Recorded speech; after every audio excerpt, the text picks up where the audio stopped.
Keene again, all sorts of time. Keene rolling to his right, throwing a dart, and the completion, but knocked loose. The hammer laid by Teubner.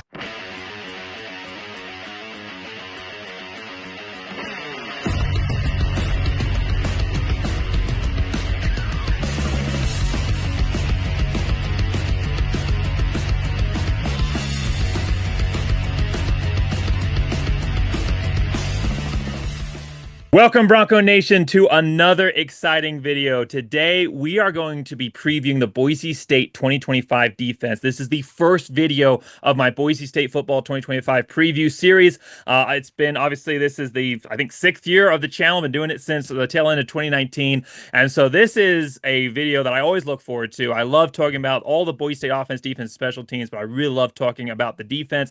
Always bring on a special guest to preview this for anybody that's not seen these videos in the past. And we have a really exciting guest on today. We have Alexander Teubner, a very familiar face for all Boise State fans. Obviously, recent graduate from the Boise State program, part of the Boise State team that had a historic 2024 season and ended at the CFP game. And so Alexander's coming on. He's a Boise State safety from 2019 till 2024. Like I said, recent graduate. He started as a walk-on, earning his scholarship, second season in, and then obviously ending this last year as a team captain for Boise State. Had 195 tackles, 3 forced fumbles, 3 fumbles recovered, 2 interceptions, 1 block, 2 sacks, and 12 passes defended all over the field. True blue-collar player. And 2023, he actually led the team in tackles with 85. And then last year, like I said, team captain and 57 tackles. Even though he missed 3 games with injuries, still 57 tackles overall, and ended the year with 8 tackles versus Penn State and a sack. Alexander, it is great to have you on, man. Great to be here.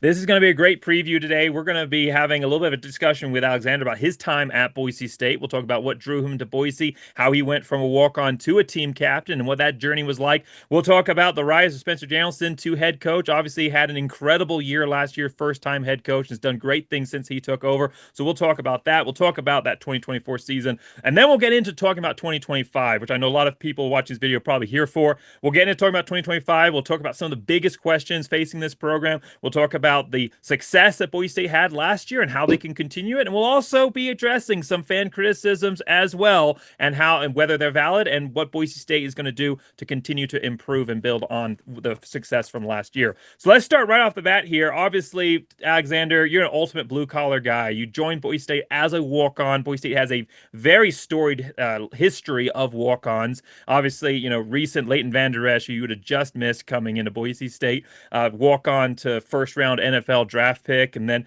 Jonah Dalmez, who you played with, and he's coming down as one of the greatest kickers all time for Boise State. He himself was a walk-on. I mean, there were so many guys on this team. Tyler Crow, got another guy who's been on the channel. He was a walk-on for Boise State. And then obviously you go back in Boise State history, Matt Paradis, Brock Forsey, Jet Pusier, and you could name more and more and more.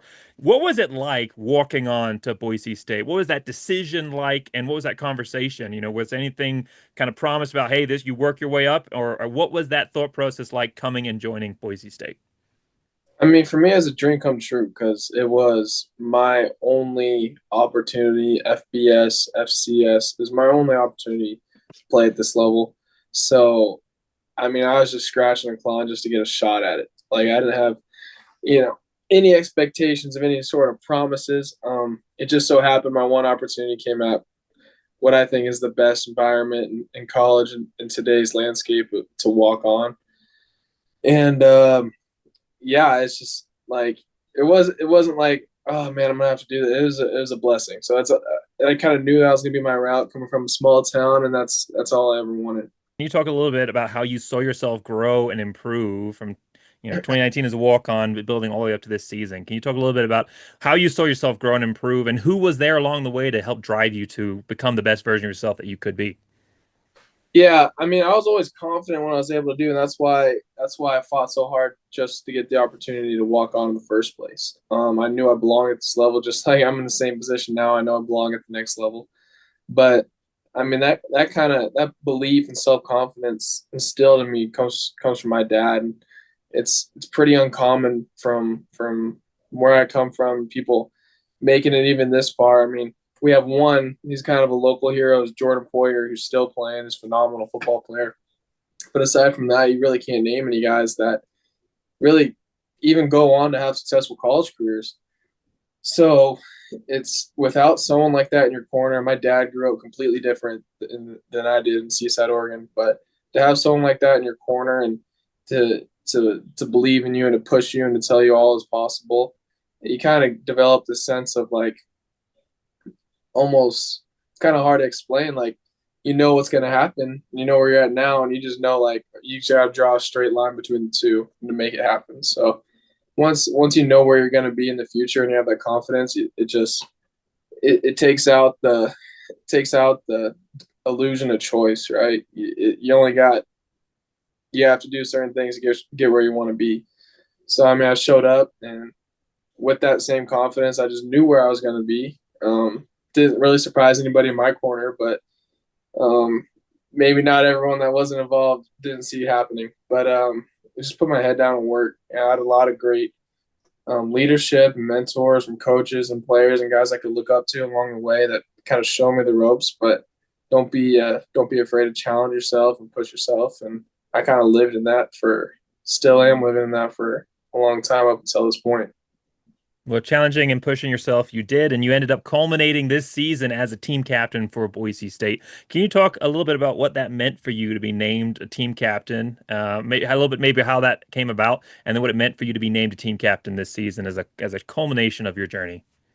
Yeah, it was the most special thing I've ever been awarded because all these other accolades, all these other voices and opinions who tell you how good you are and what you're worth and your value, like it doesn't come from the only thing I care about is what the people who are in it with me, like their opinions of me, because that reflects like those are the guys I'm in day in and day out around, and that reflects how I'm actually operating and am I holding up my end and am I doing things the right way.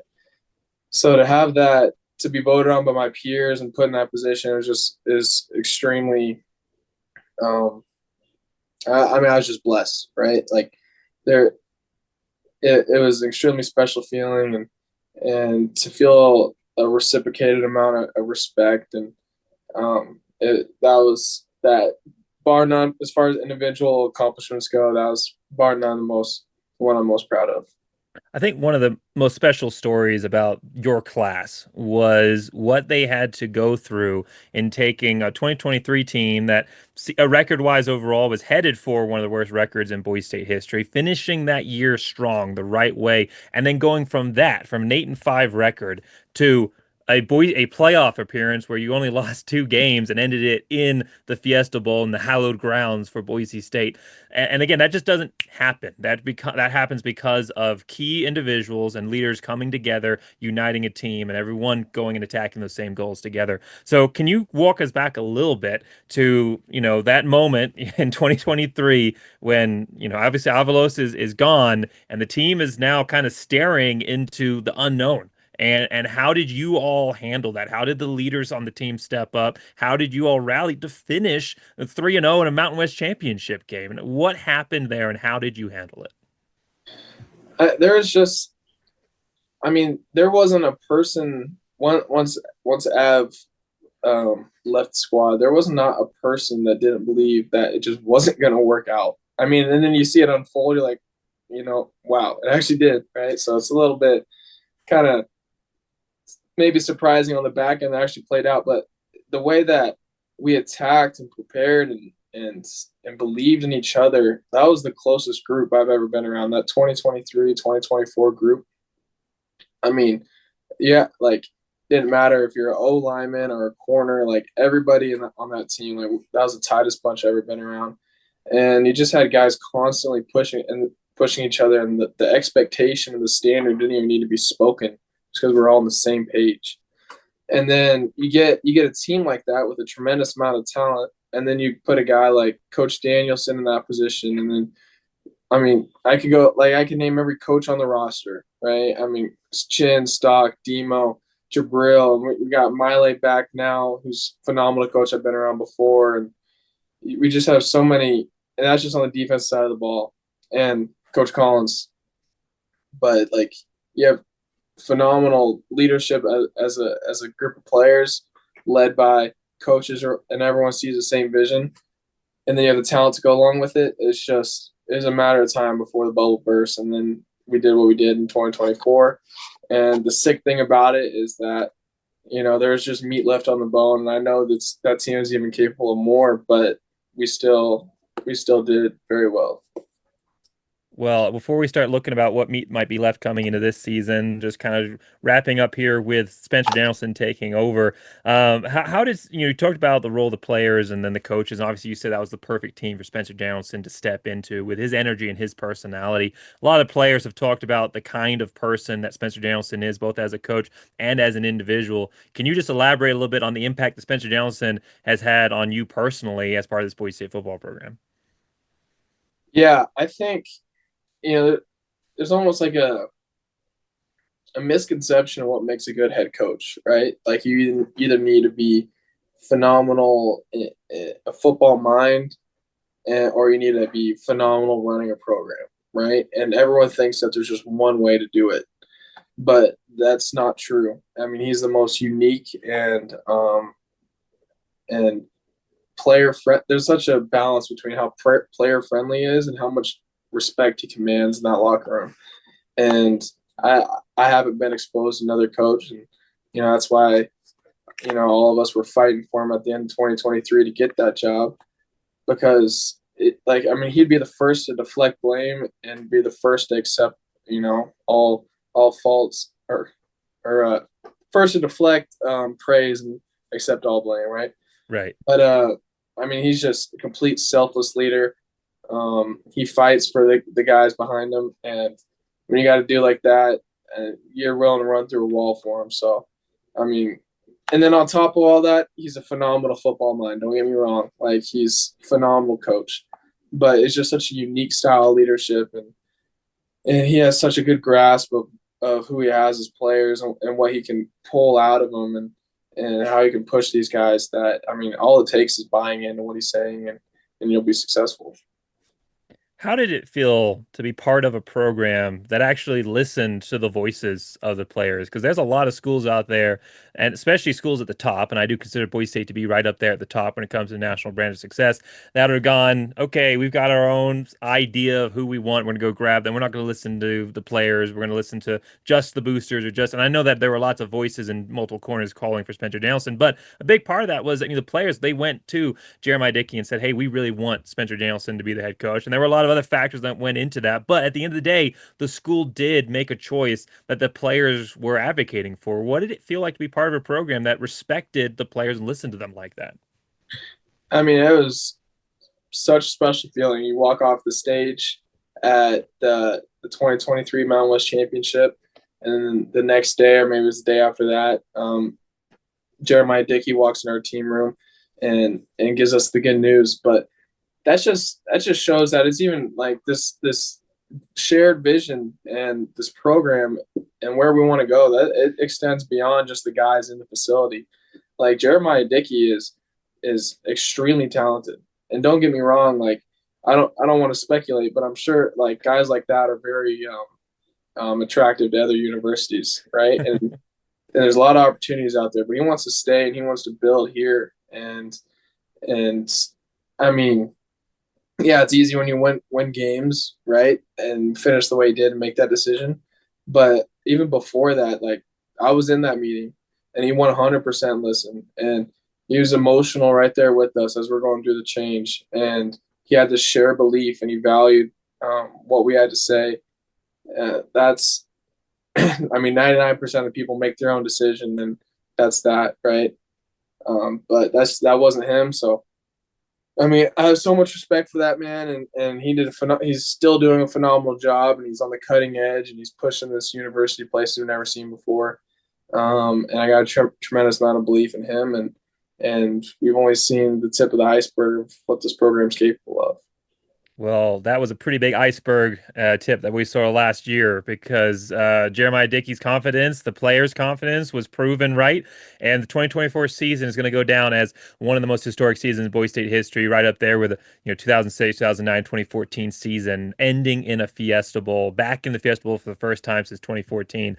Can you talk a little bit about Spencer Danielson's transition from, before we talk a bit more about the players and the team overall, this is a good transitional point here, that transition from defensive coordinator to head coach. Like, how did he handle that transition, and how did maybe his role on the team change in that move from being very much hands-on in the defensive zone to being a little bit more bigger picture? I mean, I'll even take you further back. Like I showed up, him, Dale Holsty are in our equipment room. Those are the only two guys that were there from my day one to my last day. Right, everyone else, there's a change.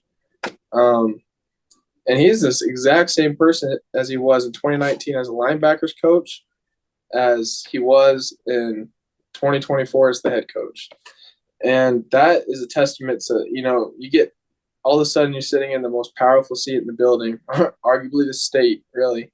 And it changes a lot of people. But he was the exact same person. And he had such a good balance of when it was time for him to say, like, nope, you know what, I hear you, but this is a decision I believe in, this decision we're going with.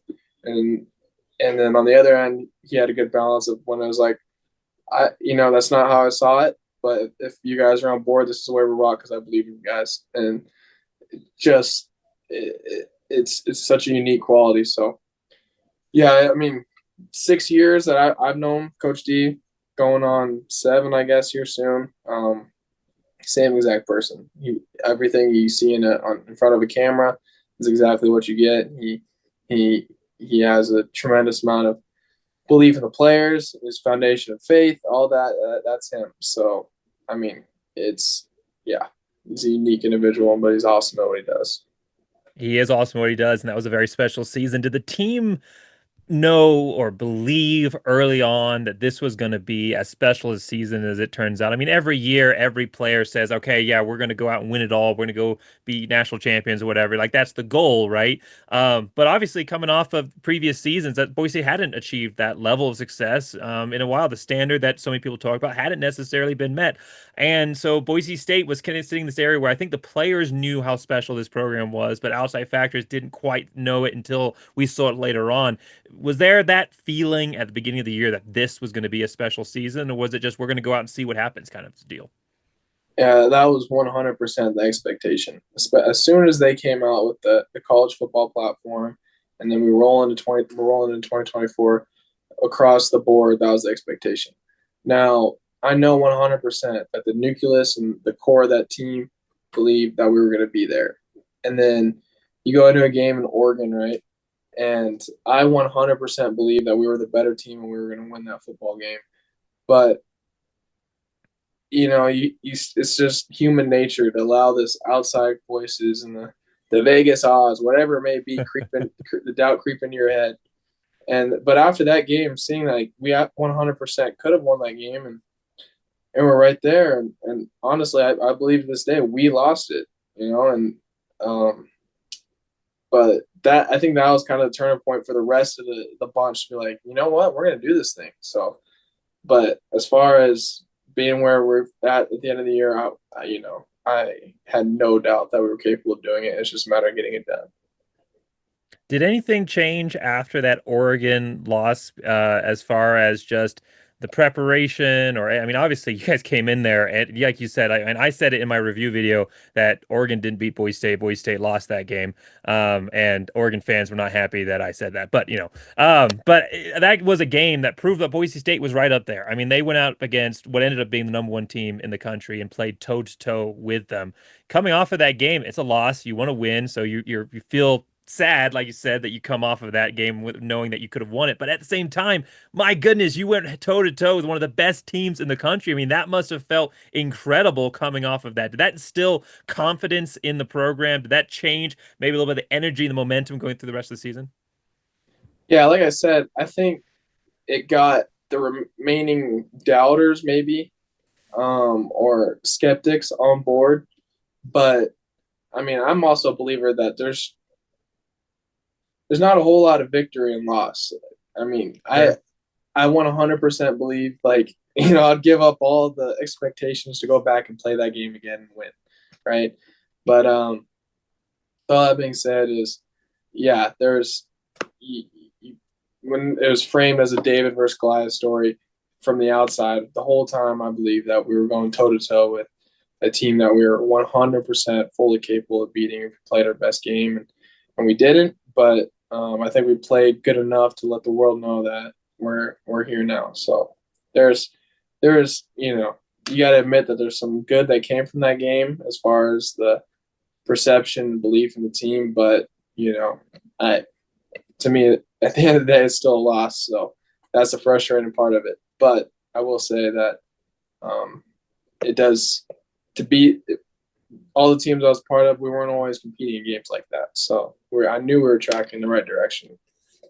Tracking the right direction you were. Came off of that one. I believe Portland State was next. You went out, destroyed them, and then after that, I think it was the Washington State game, and then obviously Utah. And it was just this upward trajectory, and it wasn't easy all the way. There were games that were really, really close, games that were maybe closer than people thought they were going to be. And the Hawaii game, and then obviously UNLV game was a game that people thought was going to be close and was close. And there were some hurdles that Boise State had to overcome on the way there. Can you talk a little bit about how the team rallied, and then when did you know? I mean, obviously you said you believe early on, but when did you know that, okay, if we keep winning, this is ending how we foresaw that it was going to?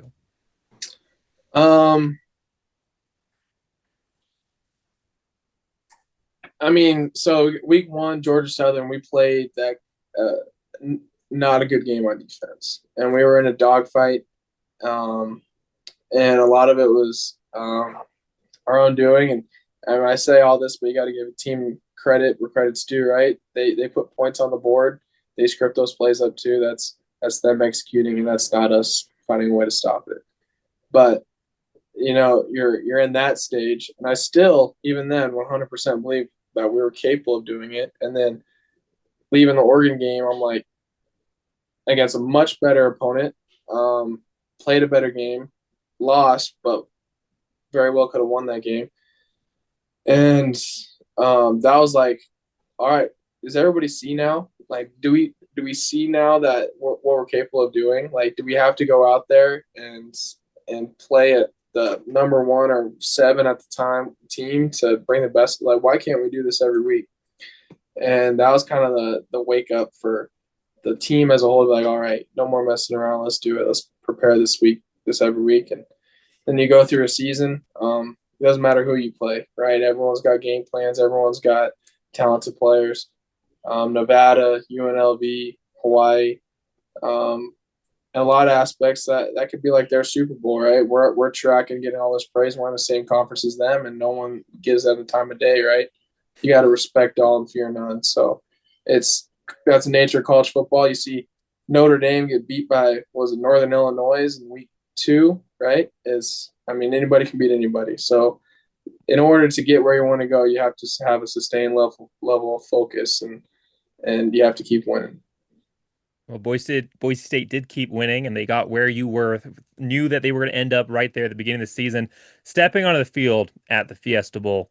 You had a long time to think about that game because obviously you get the announcement very early on, and then Boise State's in that bye week period, so they have almost just about 3 weeks pretty much from the Mountain West Championship game, just under 3 weeks from the Mountain West Championship game until the playoff, and so there's a lot of hype and expectations building up, and then you finally get to step out on that field on hallowed ground in the Fiesta Bowl. Can you talk a little bit about what it felt like to be standing there going through warm-ups in a place that has so much relevance to Boise State's history? It's an emotional feeling, right?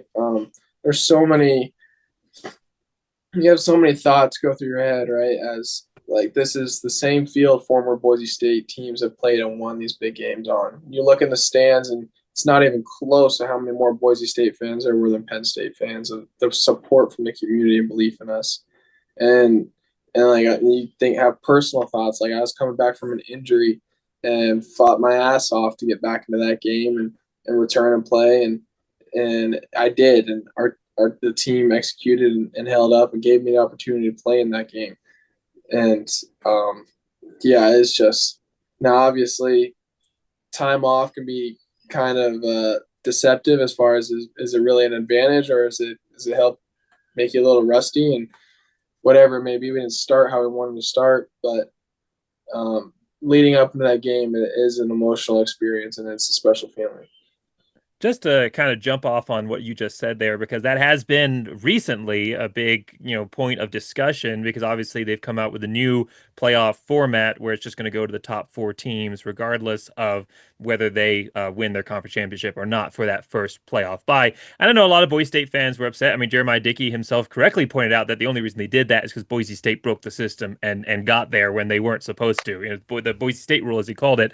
And I understand that. I understand that feeling of them, always trying to put Boise State down. I've seen it my entire career as a fan for Boise State. But do you think that that is maybe a good thing for teams like Boise State? Because I'm just going to say, I don't think it was an advantage. Like you said, a little bit of that time off, it became rusty. It's almost like you were restarting the season when the team you played, they just played a game, a week before, or basically. So what were your thoughts on that? Obviously, it's kind of a kick in the gut to, get Boise State and put them back in their place. But at the end of the day, I don't think it helped Boise State out to have that much time off before the game.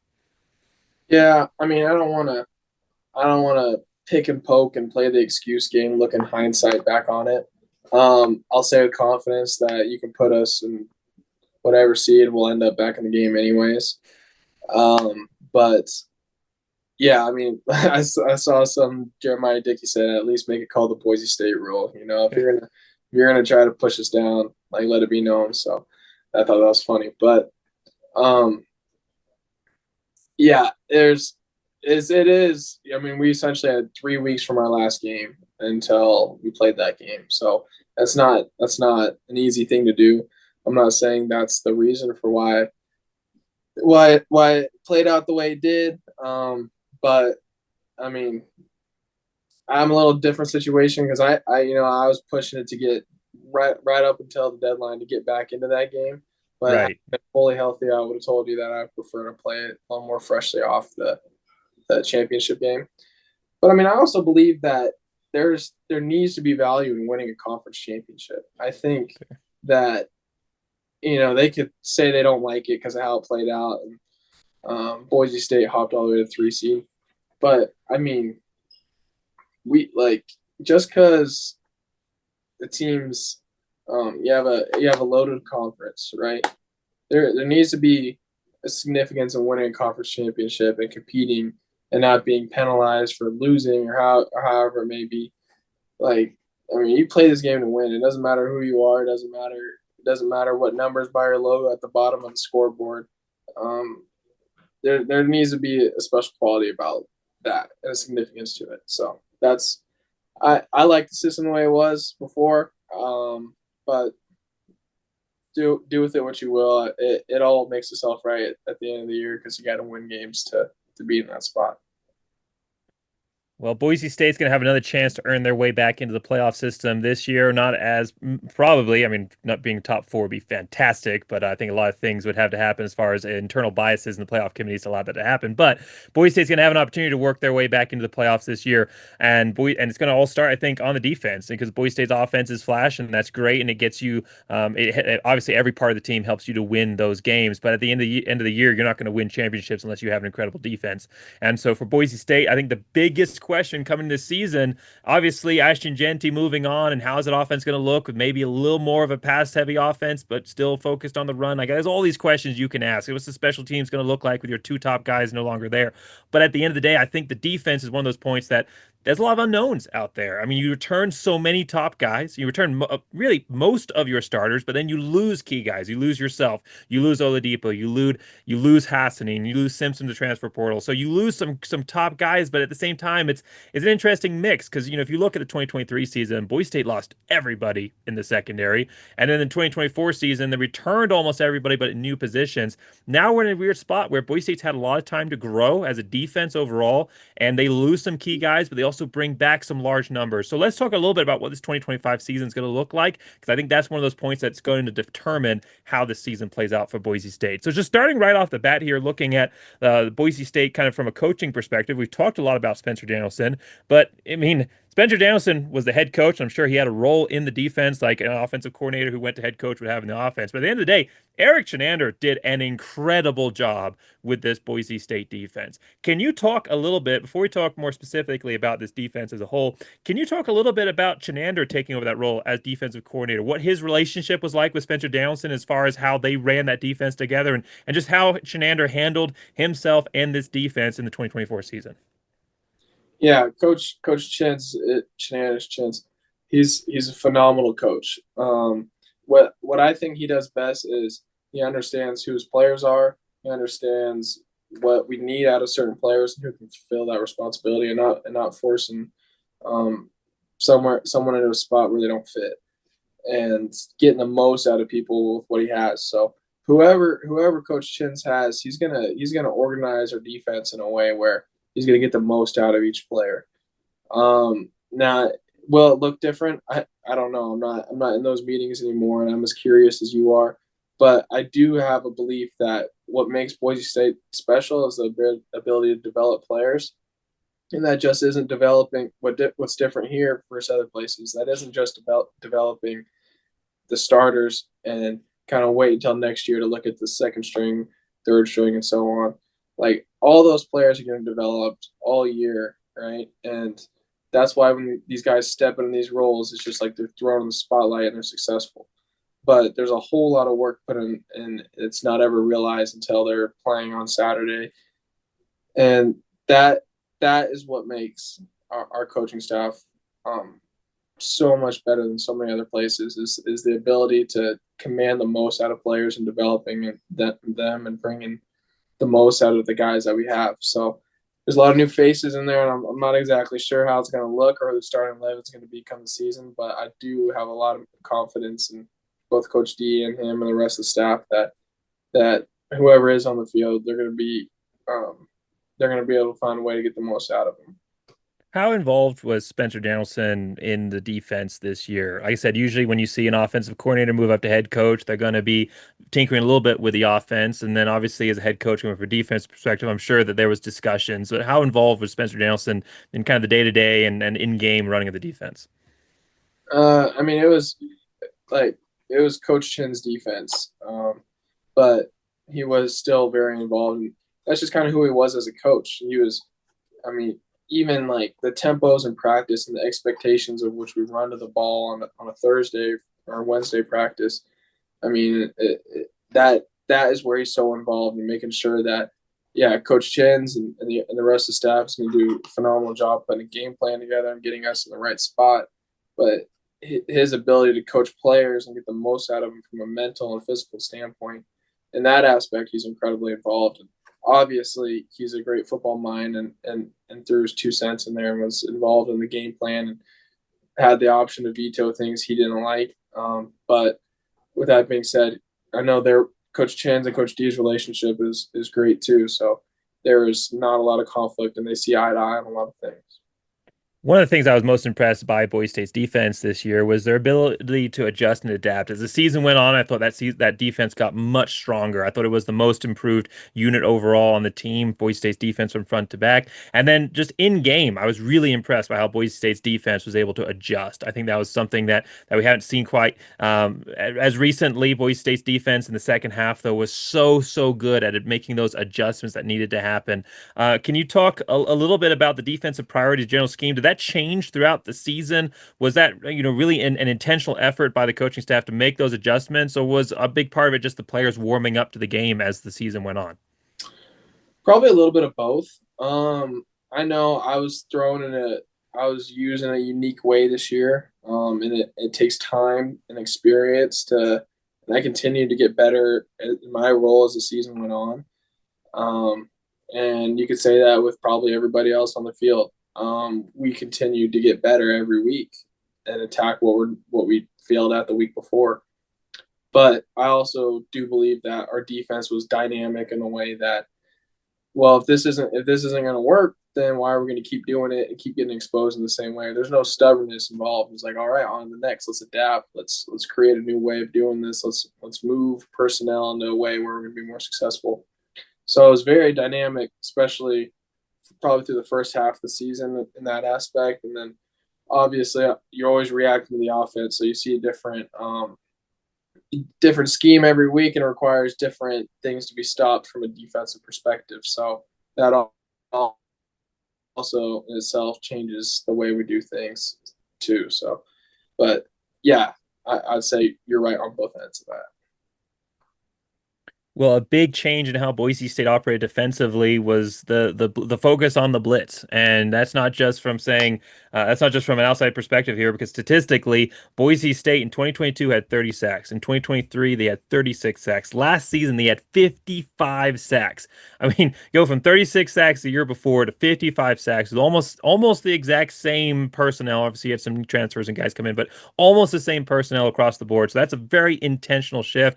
I know when I previewed this team last year with JL Skinner and Hunter White, that was something that JL said was coming. He said, Spencer Danielson, he's going to, and Shannon, they're going to bring that blitz package. And so you saw Boise State use their blitzes so effectively. It wasn't just the front seven. You also had, Oladipo, I think, had 6 sacks. You had everybody coming in and being so involved on this defense from a sack perspective. So it was very much a focus. Can you talk a little bit about that shift to that blitz heavy defense and how you guys kind of took that on? And I think it seemed like at the end of the day that it kind of became like a little bit of a competition almost to see which unit can be the most involved in that backfield. And you got a sack in that Penn State game. So can you talk a little bit about that shift in focus and then how the team took that on? Yeah, just a perfect combination of great scheme on the coach's end and developing these players, and then the players executing. So not only do we have Jaden Virgin and Ahmed, who were phenomenal edge rushers, we had guys like Herb, Braxton, Mike, Sheldon, and those 4 interior D linemen, I don't think get near the amount of praise they deserve, because that's the best core D line group in the entire country, in my opinion. And I quite frankly, I don't think it's real close. And their ability to play off each other and be so selfless and open up windows for guys like Shea and myself and Marco and Drew last season. Like it was just no one thought that they were the guy and they were owed anything, and there's a sense of humility and guys just playing off each other. And I mean, you could circle it right back around to, in order to pressure the quarterback, it takes one a coaching staff with a set of stones to let it loose. And if we're gonna err on the side of chaos, right? And that when you do that, you bring in the house, you're more than susceptible to big plays. So there's a trust in the back end on that as well.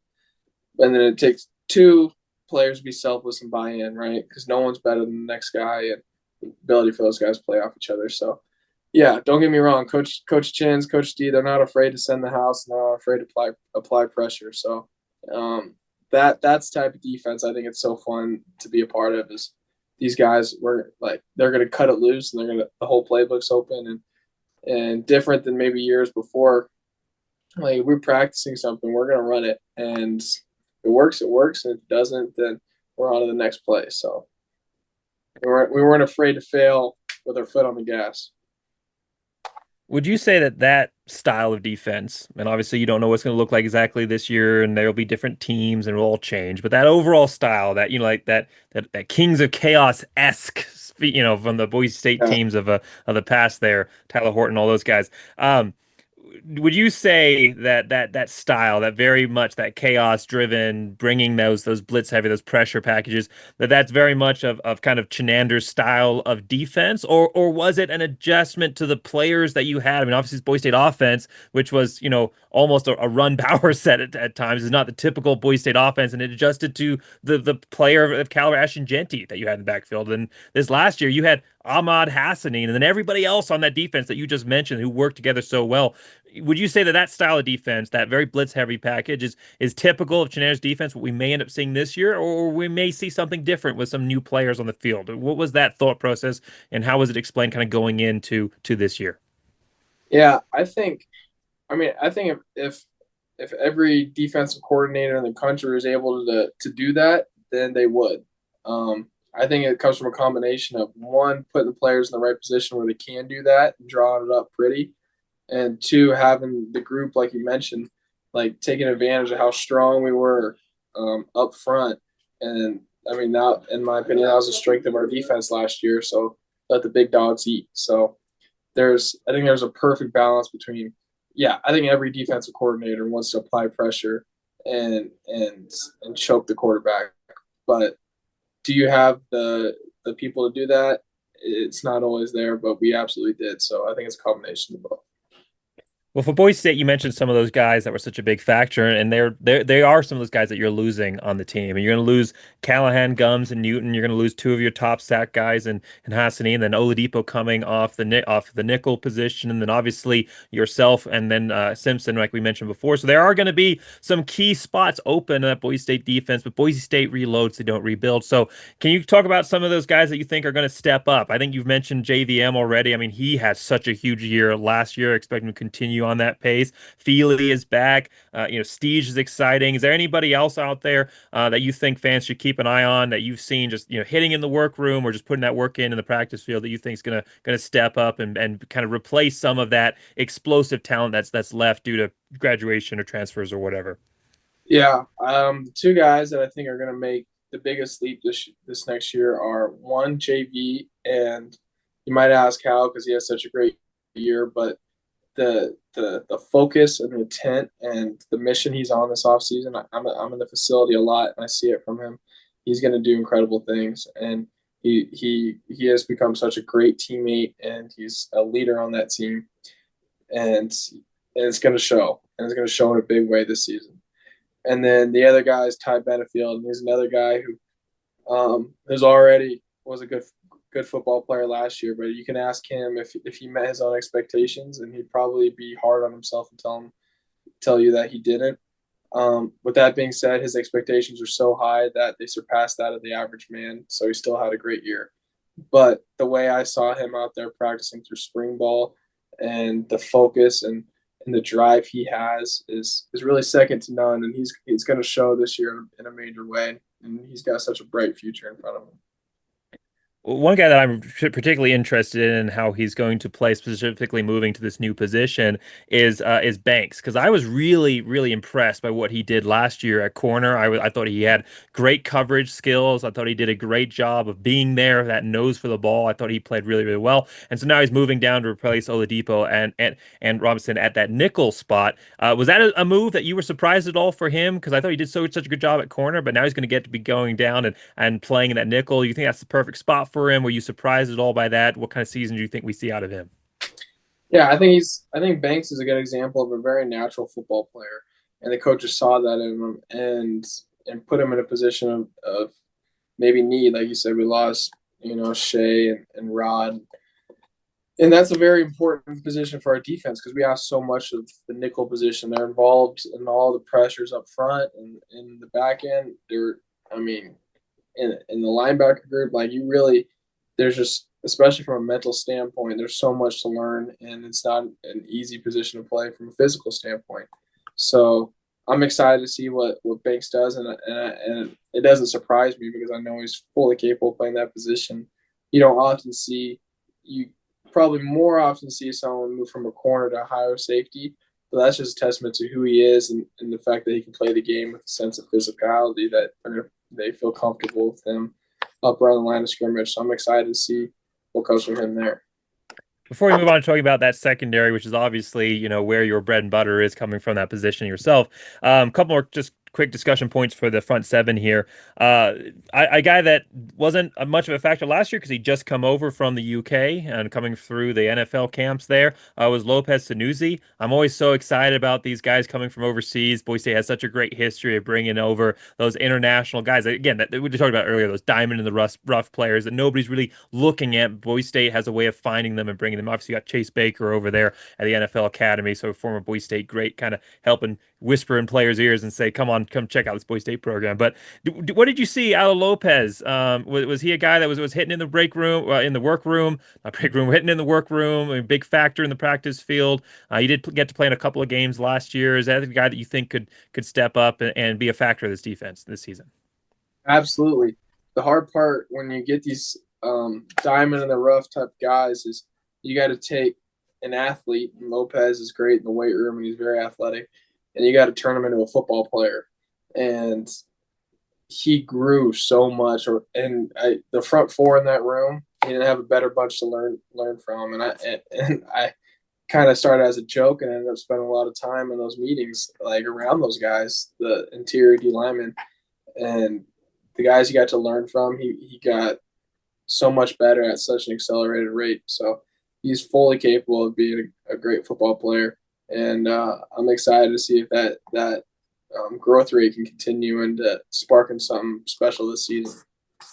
Couple more last question here on the front seven. You got some great transfers coming in that are going to be, I think, factors from day one. You got a guy from Hawaii coming over in Deion Washington, BYU transfer coming over in Latua, and then Sterling Lane coming over from Arizona. I think all those guys show great promise. But you've got some guys coming back as well that are going to step into a bigger role. You got some guys that played well last year, like you talked about. Obviously, Ronnie's the guy we haven't really mentioned, but I think he's in for a huge season. But now you got to replace some of those guys on the defensive line, and specifically, you got to replace Andrew Simpson, who was just such an incredible part of this defense. So you're going to have some new faces in that linebacker room specifically. We've talked a little bit about the defensive line already, but just talking about some of these guys, Rip, Martin New, what are some of the things you've seen out of them? Obviously it's going to be a little bit of a transition and growing period here, but do you think those guys together as a unit are going to be able to replace that production loss of what Simpson gave last year? Absolutely, I do. I think that we have a room full of ability and depth in the linebacker room, and we have one of the best leaders I've ever been around in Marco Notriani, and his work ethic and the effort and preparation he demands out of the guys that play alongside of him.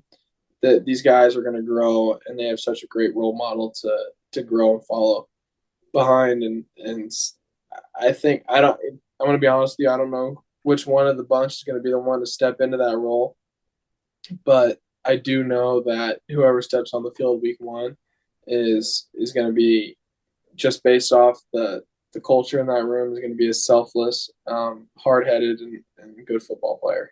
Hard-headed in a good way. Right, hard head in the blue collar way, like it. Yeah. So final discussion point here for the video. We've got about 10-15 minutes left here.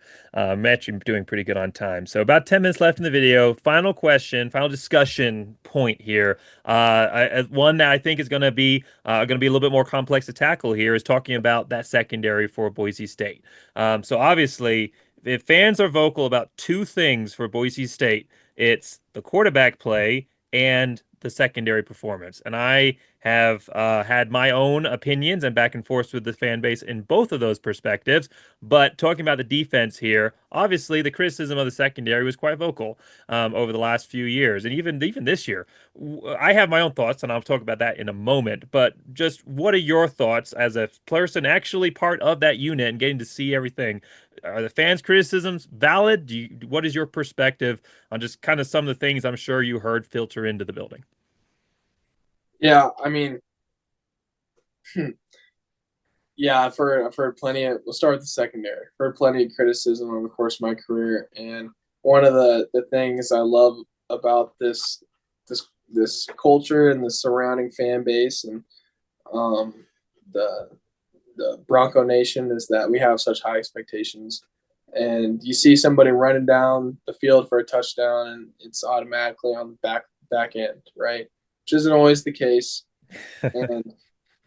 But you also got to understand that this entire defense works together. And there are 100%, especially when you play balls out and on the attack, things are going to happen. And I'll be the first person to take credit for, big plays I've led up in my career. But I mean, we have an extremely talented secondary, and it's not always going to be pretty. And defense is on the razor's edge at all times because you can't take points off the board, as Coach D always says. But do I think that Twitter fingers are justified? No, I don't. But I'm not going to fault a fan base who's overly invested. Right? You'd rather that than someone with low expectations. So Absolutely. Before I go off in this small little diatribe, I do want to kind of reflect that. I agree. I had a conversation with somebody about this just yesterday. I would rather take vocal negativity than apathy, because if fans are speaking up, if fans are speaking their minds, it means that they care. It means that there are, like you said, that high expectation for Boise State. It means that there is an expectation that fans notice when it doesn't go the way that they want it to go, and they feel like they are bought in, that they're part of this program, that they're invested in this program, and so they speak up, and they speak up with all the emotions that come with that because they're invested and they feel like they're part of the program, and that's what you want to see.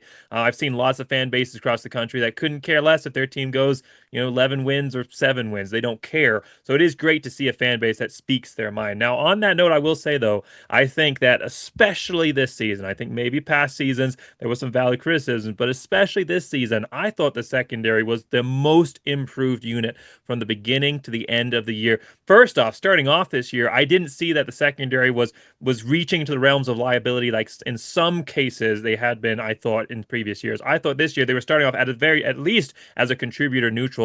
By the end of the year, Boise State was winning games because of their secondary. You look how Boise State finished that year. In the last 5 games, Boise State only had 1 touchdown pass of over 25 yards that they allowed. So they had 12 overall in the season, most of those coming early on when there was a lot of melding and adjustments. The last 5 games of the season, only 1.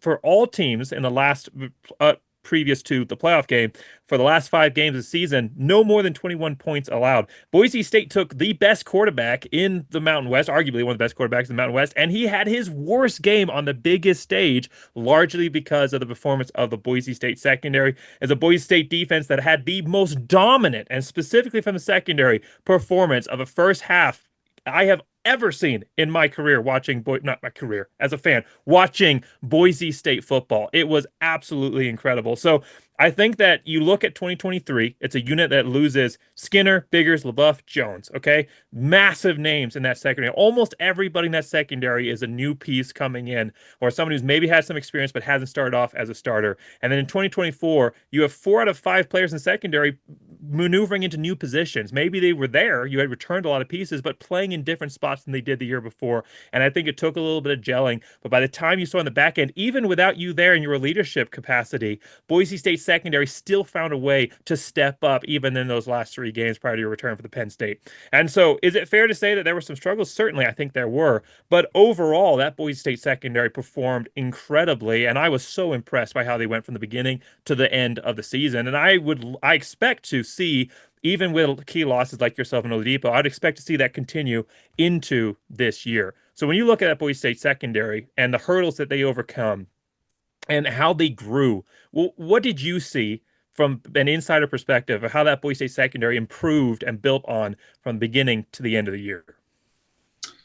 Yeah, I think one, from the year before to throughout 2024 and to the finish of it, that there was absolutely no buddy satisfied with any sort of performance, and everyone was on the attack to get better. And we had, like, Coach Stock is a phenomenal safeties coach, and Coach Demo does a great job with the corners.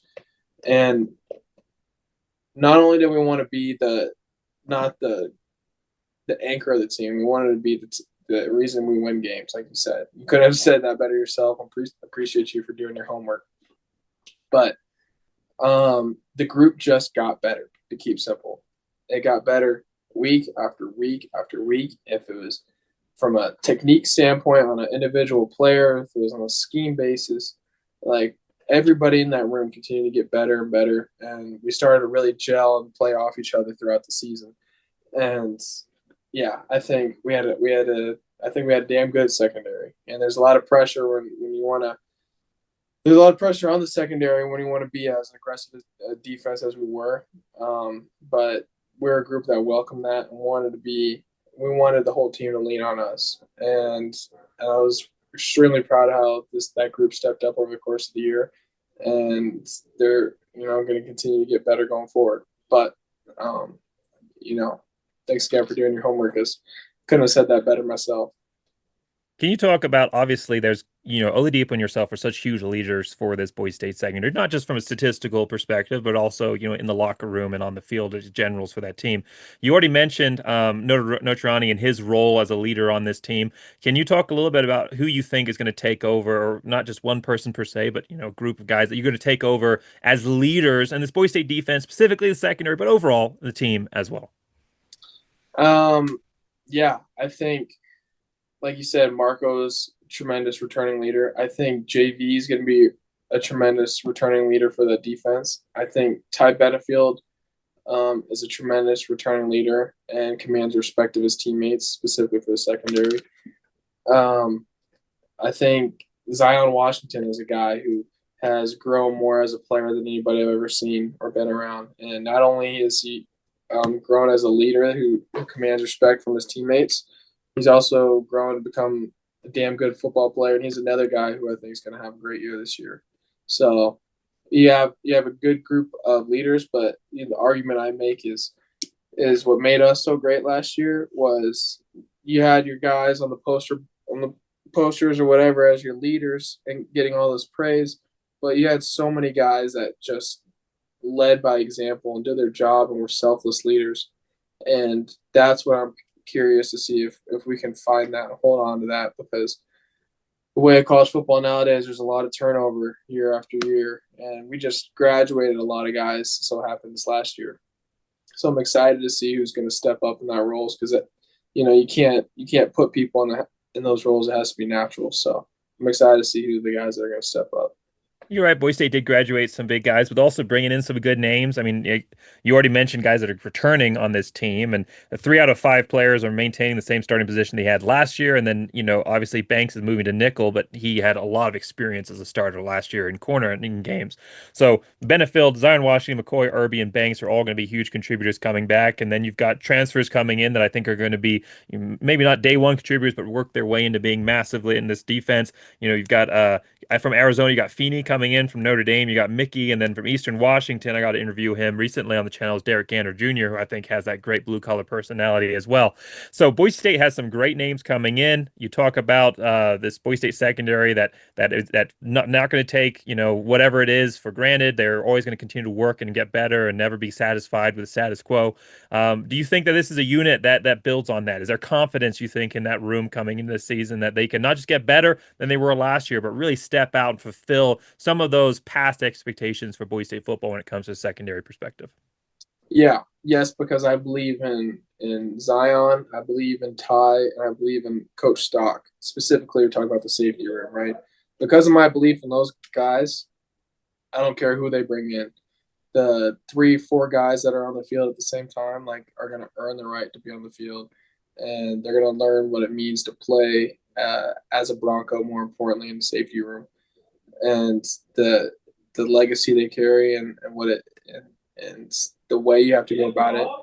You have to earn that, and the standard's been set, and I'm super confident in those guys to continue to uphold the standard and lead and demand that from whoever's on the field with them, whether it be Vaughn at nickel or whoever else coming in the building for the first time just recently for summer training. Whoever steps on the field is going to earn it and do it the right way. Final question on the secondary, and then we'll wrap up the video here. Is there any new guys, any practice squad guys or freshmen that maybe didn't have a role this year that you've seen step it up in the weight room or in on the practice field that you think fans should keep an eye on this year from a secondary perspective? From a secondary perspective, I worked out with Cole Miller a handful of times, and Cole and I are great friends. And even further than that, he'd probably hate me for saying this, but his dad had something to do with me getting the opportunity here in the first place. So, but aside from all that, Cole is someone who, with a tremendous work ethic and a good head on his shoulders, and will walk on somewhere to myself, and comes from good stock, and he's like our kind of guy. You heard that OKG saying back in the day. He's our kind of guy, and he's made of the good stuff. So he's going to be a good football player, and he's going to grow at his own pace, because that's kind of how everyone's different. It took me years to develop, but when it flourishes and rises to the surface, he's someone to keep an eye on. And then, there's just so much turnover. I don't even know who's all in the safety room nowadays. One guy I will say is, oh man, I met him just one time overseas. Arthur DeBucci? Arthur, I love watching him practice. Arthur he's gonna be a dog. Keep your eyes on Arthur, and I just love the way he plays. Not similar to Lopez. There's a huge learning curve coming in America and playing football, and especially at what we demand from a mental standpoint, learn the game. But that's a guy I watch out for too. That's a guy coming from the Netherlands. Boise State has a great history of Netherlands guys coming in, and Geraldo Boldewijn, obviously, and some other guys as well. So Boise State has a great history, and I know DeBucci actually, those are kind of mentors for him. So he actually got to come on the channel, another great blue-collar guy that I'm excited to see play. So Boise State's secondary, I think, is going to turn some heads this year. I'm really excited, and I get accused of being overly optimistic all the time, but I think when you've watched Boise State football for as long as I have, you kind of get to see the trends, and you get to see those little key points that indicate something big is happening. And when you have this many guys coming back, this much experience, so much confidence in this unit, I think from the coaching side, even if not all the fans are on board, and then just great mentors in the locker room, in the coaches that are there, and some of the leaders that are coming back, I think there's a lot to be excited for. I mean, is there going to be learning curves? Sure. Is there going to be hurdles? Certainly. I mean, is there going to be a 50-yard touchdown allowed? Sure, there is. I mean, that's just part of playing the secondary. Every unit did that. I mean, Kyle Wilson allowed deep touchdowns too. I mean, everybody allows deep touchdowns sometimes, but I think that this is a unit that Boise State fans should certainly keep an eye on. I think that the defense overall is going to be exciting. I think that it'll take a little bit of replacing some of those key names, but overall, especially when you start coming into the later first third of the season, I think it's going to be a Boise State defense that is really, really, really good. So before we end here, kind of closing thoughts. Predictions. Sometimes players like to throw out a record prediction. I'm not going to make you do that if you don't want to, but just kind of closing thoughts on this defense, what fans can expect, or just anything else you want to say. Sure. I'll give you a record prediction. Why not say that we'll win every game we play? Keep it simple. I don't understand why people want to predict a loss on their record. Part of my language is it won't get too bad. I don't really give a shit if we're playing the number one team in the country, right? Why would you predict a loss if you really are that fan and believe in us and believe we got going? Let's just say we're going to win every game on the record. Keep it simple. But with all that being said, I got tremendous amount of belief and respect for the guys we got leading, not just the coaches, the front office, Jeremiah Dickey, and the leaders on the team. And we're not only are we going places, I think I said it's tip of the iceberg before, I think, and I'm proud to say, and I hope to see it, this team's tracking to just continue to do better and better, and like let Boise State be the poster boys of what's wrong in the college football world today and breaking the mold and doing it our own way, right? I'm so sick and tired of hearing about transfer portal and money this, money that. Like, that's not what we're about here. We're about winning football games and doing it our way. So let's bring that to the big stage. Well, thanks for coming on, man. It's been a great discussion. I hope the fans enjoyed it. It's been, a long time coming, getting you to come on here and get to have this discussion. Obviously, got to watch you play your whole time at Boise State. It's been awesome interacting with you, interacting with your family. People don't know this, but our great-grandfathers actually both served in the U.S. Air Force together. And that's actually something I found out recently myself. I knew that Teubner's grandfather had served, but I didn't know that they actually worked together. So this is kind of that full circle there. I'm sure our great-grandfathers would be maybe a little bit amused by what just happened, but I'm sure that they would be proud of definitely of the work that you've done, and what the player that you've turned out to be, the man of character as well. It's just been incredible watching you work your way through from from that walk on all the way up through to team captain. I always like to say that you're kind of that quintessential blue collar guy. I'd say it was great. I got to have Tyler Crow on the channel at the beginning of the year as well. I'd say he's your counterpart on offense. We talk about just blue collar guys that came and worked their way all the way to the top. So thanks so much for coming on. I hope everybody enjoyed it all the way through. It's been great having you here. Great to be here. Thanks for having me out, Jacob. Yeah, this has been great. Thanks everybody for watching. Let me know your thoughts. Let us know your thoughts on this Boise State defense. Again, whether they're positive or criticism, I want to hear them all. I want to have discussions with you about them in the comments section. So please give me your thoughts on this Boise State defense. Are you expecting them to continue that trajectory? What are you excited about? What are you concerned about? What are things the Boise State's defense needs to focus on going into this year? And then just what are your overall expectations for this season? There'll be 2 more videos in this series coming out. We'll have the special teams preview with a special guest, former player coming on as well. I'll be announcing that here shortly. And then we'll also have another former player coming on to talk about the Boise State offense. So I'm incredibly excited for this preview as all, and we'll wrap up at the end with a scheduled preview of Master Football like we do every single year. So thanks again, everyone, for coming on, sticking around all the way to the end. Make sure you like, subscribe, and as always, go Big Blue!